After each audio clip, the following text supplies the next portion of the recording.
Good morning, everybody. Hope you're doing fantastically well. It is Connor here, and we are back with another edition of The Room Mill. Wow, what a weekend it has been. And first of all, I would like to say my greatest of respects, and I hope that everything is absolutely fine with Christian Eriksen and his family. Truly horrific. The worst things I've seen on a football pitch in my lifetime. Horrific from everybody at One Leeds who's ever featured on One Leeds. We give our condolences to Christian Eriksen and his family. An abhorrent event which I never ever want to see again. And we just wish I give my best wishes to Eriksen and his family. He's in a stable condition, so hopefully that's going to progress into something, where he's going to be in a fit condition in the near future. But guys, listen, we have transfers to get into. Quick word on Kalvin Phillips. Well done. The main man absolutely bossed the England game. Best player on the pitch. UEFA gave it to, for some reason, Raheem Sterling. I mean, it was Kalvin all the time. The star of the match was Raheem Sterling. Kalvin bossed that game from moment 1 to moment 90. Oh, we can't play higher up. Oh, we can't pass the ball forward. All that rhetoric, which is complete bollocks as we know it anyway. It's just opposition fans with agendas. They don't understand how Leeds play. They've never watched Leeds play. We are used to that from Kalvin Phillips week in, week out. It was great to see him play a little bit further up. It looked like he was in the 6/8. Now, we've seen Kalvin Phillips play in the 8 before Marcelo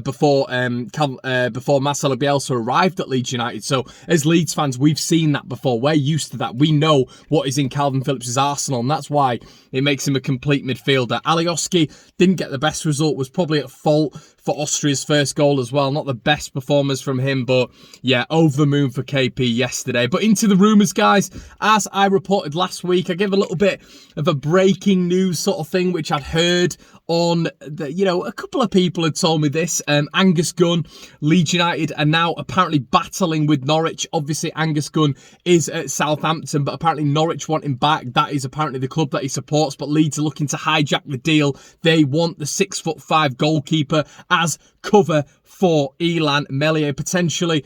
Kiko Casilla is still going to be leaving Leeds United, which is huge. And Angus Gunn comes in on 40 grand a week, which really, at this level for a secondary keeper, is nothing. I'm betting Kiko's probably on that, if not more. Who knows? But experience, been at the top level, some really good competition for Illan Meslier, and hopefully someone who is going to push him the whole way. Maxwell Corney, 20 million quid, left-sided, Ivory Coast, a real top talent that Leeds United have been linked with over the weekend. I heard the news. I was really excited by the news. Cornet is an extremely good player. He's played at the top level of Europe now for a number of years. 2 years left on his contract. As I've said, plenty of top flight experience, bags of European football as well, and the main sort of rhetoric with him, what is key, it's versatility, isn't it? He can play left wing, he can play left back, he can play in a back three as well on that left-hand side, like we normally see from Kyle Walker in a back three, who plays on that right-hand side. He can play in a back three on that left-hand side, which comprises a back three, which is really exciting. Can Marcelo Bielsa develop this guy into something even better? I completely think that he can. Available for 20 million, bags of years still left in the locker for Maxwell Cornet as well, and this would be a top signing for 20 million quid. Unbelievable signing. I would be well on board with that one happening. Let me know in the comment section below, guys, exactly what you think on that one. Publications are still reporting that Leeds are interested in Harrison Reed this morning as well. Harrison Reed, we spoke about him last week. 2, 3, 4 outlets this morning reporting that Leeds are in for him. Listen, as someone who is a backup to KP, he's now going to be in the Championship. Is it risk and reward bringing him up into this Leeds United side? He's a grafter. He's very good on the ball. He's versatile in that midfield. He can play as a 4, as a 6, as an 8, potentially as an 8. But he's a very good player. I really like Harrison Reed, and we were speaking about him last week, but the developments are the amount of articles that are reporting that he is interested in a Leeds United move. He's going to be going back down to the Championship. That's the likelihood of Leeds getting someone in that role who can just step in for Kalvin Phillips. If we are to get someone in that role to step in, someone who's been relegated to the Championship, who's got a very good pedigree, and who, as I said, can step in whenever is needed, and is okay with stepping in whenever is needed. Will he ever get to that top flight again? Who knows? He's 26 years of age. You know, Marcelo Bielsa will give him the opportunity to compete in that role. Obviously, with even what we saw yesterday with Kalvin Phillips, he's just a cut above the rest. But Harrison Reed in there, you know, even the eventuality of maybe Kalvin Phillips ever moving on, Harrison Reed, I think, will be able to come into that mould and do a very decent job. I really like Harrison Reed. So there you go. A nice backup, someone who can compete with Kalvin. Yeah, I think that's a deal that I would be well in favour of 100%. Let me know in the comment section below. Palace are in for Conor Gallagher, and apparently Leeds and Newcastle are still vying for the Chelsea youngster's signature. We've known this about Conor Gallagher for ages now. Bielsa clearly likes him. He clearly likes him. Leeds have officially gone in for him before, which was reported by, I think, about 8 or 9 outlets in the summer of 2019.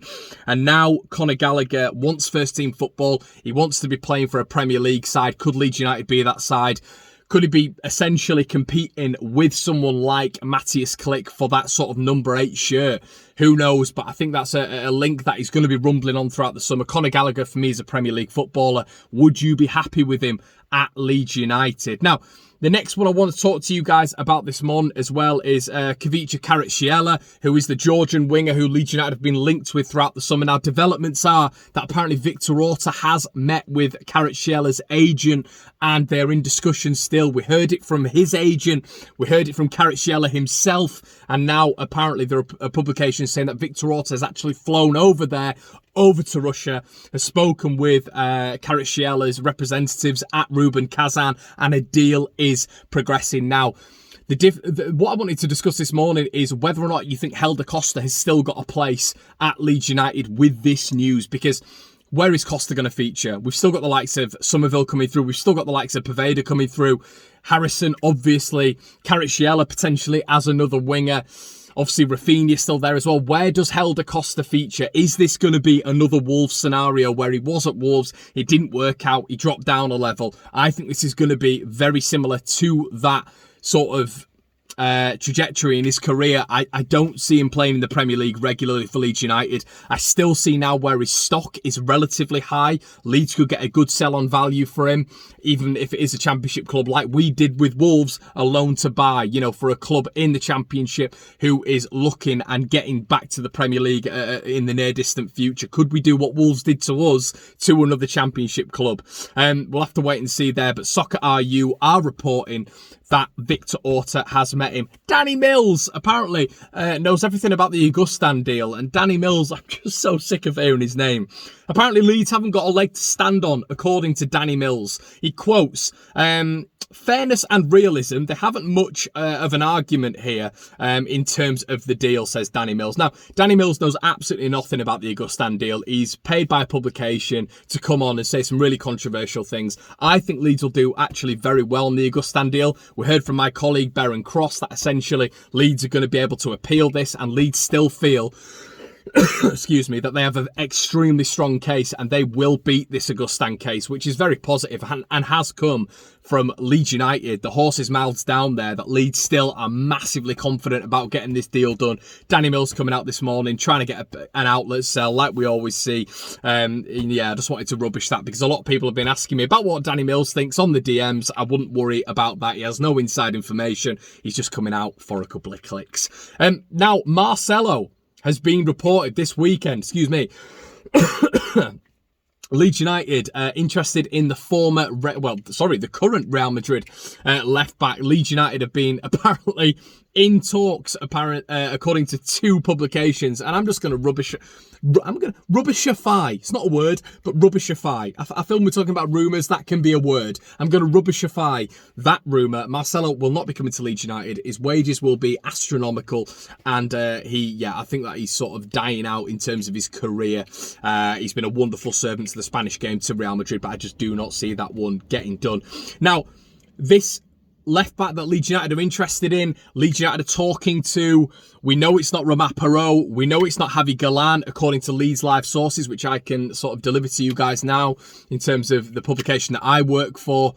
But we are in talks with a representative, with an agent, with a player, and he is unnamed. Now, the one that a lot of people keep talking about is Nicola Tagliafico. That would be a great one to get done. It's a cheap value, 12 million euros. Apparently, we'll get the signature of the experienced man. This would be a huge deal. Are we going to get this one done? Is that the man who we are talking to? We'll have to wait and see, but I think there'll be developments in some sort of transfers this week, guys. So stay tuned. And as well, if you don't know, there is a new podcast launching. Guys, you've continuously said you want to hear me on a podcast. You want to hear me talking in-depth Leeds United, where you can be going to work, you can stick your audio in, you can stick it on the radio, you can do whatever you want, stick it on the speakers, where I'm going to be speaking on a podcast. I am actually making a podcast now for Leeds United Live called The Blue, White and Yellow with Beren Cross and Joe Donahue, my colleagues at Leeds United Live. Please go check it out. It should be out today, I believe, but it was class. I loved making it. I love doing podcasts. I am a podcast producer at my new work, multimedia producer. So please go check that out, guys. It is called The Blue, White and Yellow, a Leeds United podcast. Go give us a 5-star rating. Please go support it. It means the world. If you want to donate to the channel, there's a Patreon link below. There's a PayPal link below, and you can get yourself some Rafinha Special merchandise on the carousel below this video, guys. Listen, it's been a pleasure as always. I will see you tomorrow, guys. I want to say a special shout out as well to Matthias Klick, who's playing today, Liam Cooper, who's playing today, and hopefully Diego Llorente, who's playing today. Guys, I'll catch you tomorrow. See you in a bit.